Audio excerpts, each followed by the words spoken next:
What's up, guys? User friendly here. The TLDR of this video, in case you don't want to watch it all, is that the loop checker in Magic the Gathering Puzzle Quest does not start checking unless cards have started to be played. If it's your turn and uh, you start a loop before you make a match, the loop checker will not check you. I'll show you right here. I have my Curse of Vitality down on the board. I have a Cliffhaven Vampire who loops for 1 damage with Curse of Vitality. That's a really sweet 5 match on the board, but we're not going to make it. The key to this loophole in the loop system is Renewed Faith. When you cycle it, you gain 5 life, but it's still your turn, and cycling doesn't, you know, start combat. So we're going to go ahead and cycle this card. And I'm going to start the timer on my watch. Show you guys that 1 minute will come and go, and this loop won't stop.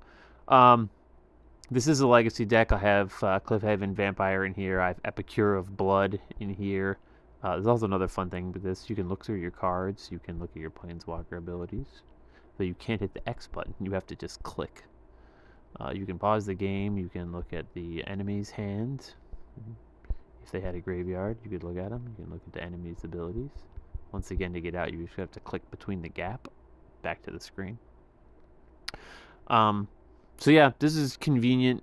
For me, I don't have any of the really powerful loop cards like Veto, the cards that do 4 damage or damage equal to the amount of healing when you loop, or there's a vampire in Legacy that does 5 damage. I forget what it's called. It's a rare, but I don't have it. So we're stuck with this. But it's a fun little loophole. Once you do this, you can set your phone down. You can walk away. It's Monday, Trial of the Plains White. This is my Trial of the Plains White deck. It's also my Trial of the Plains Black deck. But it's a fun little way to bypass the loop checker, which I think is a stupid system and shouldn't be in the game at all. I don't think looping accidentally is a problem for very many people in this game. Making an infinite loop that doesn't result in death takes, one of a handful of very powerful mythic, if not masterpiece cards.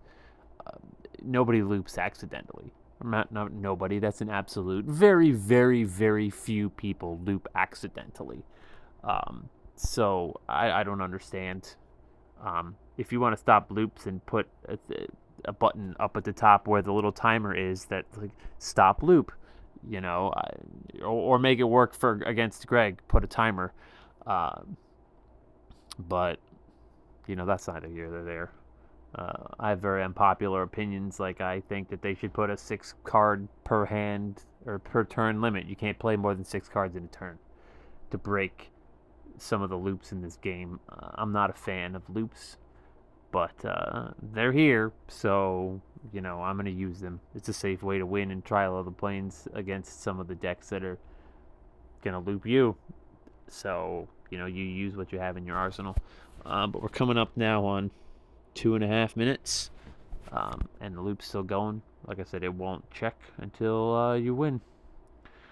So yeah, it's a little something put in your back pocket, something you probably didn't know, and I hope that you know it now.